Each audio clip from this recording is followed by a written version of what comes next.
Another USC football player is the subject of legal action. Our sports anchor Keith Demolder is here to break it down. Keith? Former USC wide receiver Joseph Lewis IV pleaded no contest today to a domestic violence charge filed against him by his former girlfriend. Lewis was a top recruit for the Trojans last year out of local Hawkins High. He was sentenced to 1 year in prison and 5 years probation today. The prosecutor in the case alleged Lewis punched, scratched, and choked his girlfriend, who is now the mother to his infant daughter. Coming off their big Game 2 road victory over Milwaukee in the NLCS, the Dodgers are now in a battle with the Brew Crew tonight at Chavez Ravine. And as our Angel Viscara reports, when the Dodgers heat up, so does local business.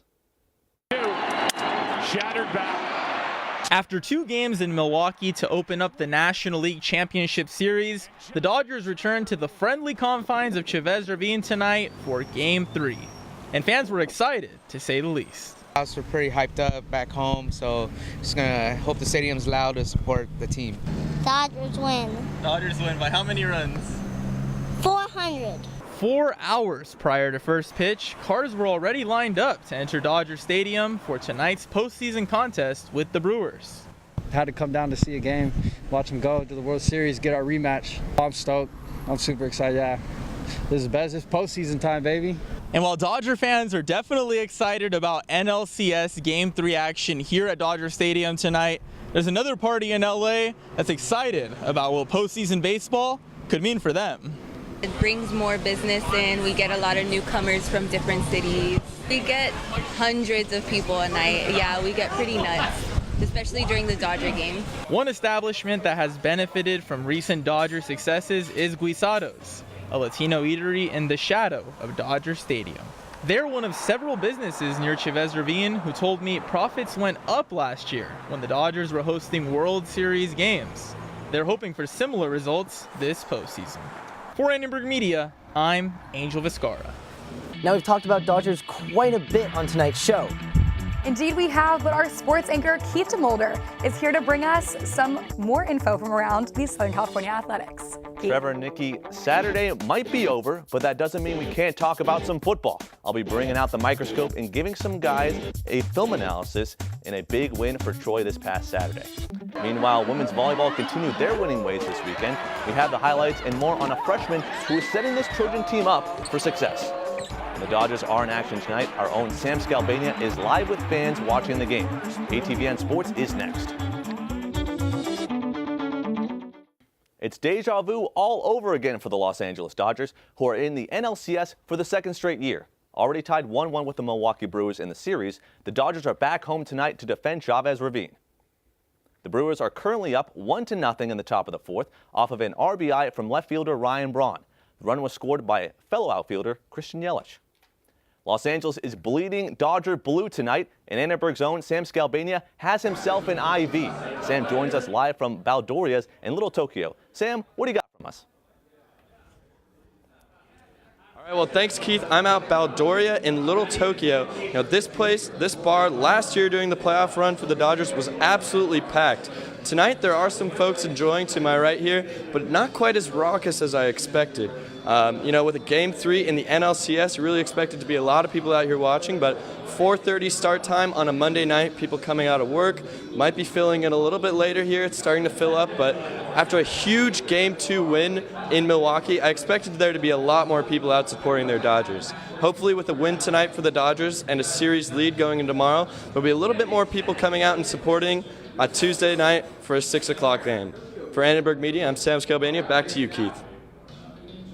Thanks so much, Sam. Now we transition from Dodger blue to the Cardinal and gold. It's time for some football film analysis. This week's subject is starting quarterback JT Daniels and his 2 interceptions against Colorado.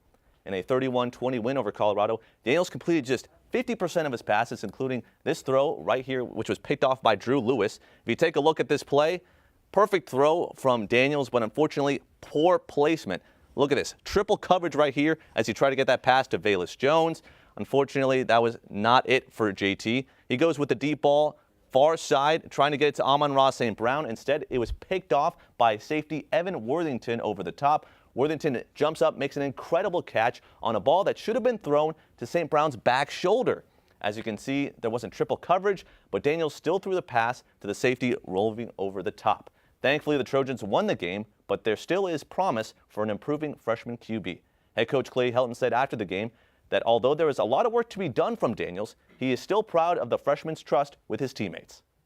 Still some things we got to work on. We got to be able to look at safety off like that and work the other side. Not get fooled on that first one, going from too high to one high underneath. But you know, he settled in really nice. Taking a look at one of Daniels' 3 touchdowns, the quarterback underthrew Michael Pittman Jr. on another deep ball. Thankfully, Pittman stopped on a dime to make the catch.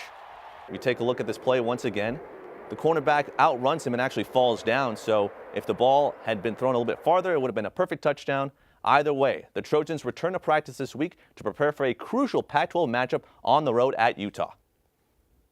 As the hair on my head can attest to, spikes are always a good call. And for the number 14 USC women's volleyball team, they rubbed in the gel and gave the Arizona Wildcats spikes all over the court this weekend. In a 3-1 victory, Southern Cal's Brooke Botkin and Emily Batista came prepared to play as both gals recorded double-digit kills. USC won an average margin of 8 points thanks to great offensive play. Head coach Brent Crouch was happy about the offensive win, but understands that there is still much to be desired defensively. Offensively, we've been pretty good all year, and of course we can get better, and we were really good in the last set today, but I think we've got a ton of room to grow defensively, and we have some time still to get better at that before the end of the season. So while we were really good today at times, I still think we were a little fatigued in some areas, and we're going to take tomorrow off, then we travel, and God, we got to stay healthy, you know. From turning heads to dropping jaws, USC freshman setter Raquel Lazaro has been a revelation for the women of Troy, and while she'll let her play speak for herself, we'll show you what makes this setter so special. Coming out of Cordoba, Spain, Lazaro is a 4-time Pac-12 Freshman of the Week and leads the Trojans with 815 assists. Her 9 double-doubles have helped USC to a top 25 ranking. Head coach Brent Crouch spoke with us about how impressive Lazaro has been this season. She's phenomenal. She's the most poised, skilled, confident freshman that I've probably ever coached, and certainly at the setter position. While Lazaro is responsible for setting up others for points, the 6-foot Spaniard can also drop in points when opponents are least expecting it. Her height, as well as her knack for finding the open floor, gives her the ability to dominate offensively. The Cardinal and Gold will return to play on Wednesday as they travel up north to take on Washington and Washington State. Moving on, wise men say that success is the best revenge. How about winning at your rival's home pool? After a heartbreaking loss a couple weeks ago, the USC men's water polo team reclaimed their throne with a close 10-9 victory over Stanford in Palo Alto on Sunday in the championship game of the Mountain Pacific Invitational. Moving on, the number 2 ranked women's soccer team escaped this weekend as well with a 3-2 win over Washington State on Saturday. Goals from Tara McKeown, Leah Pruitt, and Penelope Hawking proved to be the difference in a close Pac-12 scrum. The women of Troy continue play this Thursday against Oregon State. Guys, Parents' Weekend this weekend, did you have a good time? I did. Great, I enjoyed it a lot. I think it was great, not only for the parents to come out, but for us also to get a win at the Coliseum. We're still undefeated at the Coliseum since, what, 19 2015? games? Yeah, crazy stuff from USC football. That's awesome. Really happy to Alrighty. see that. Thank you so much, Keith. Thank you.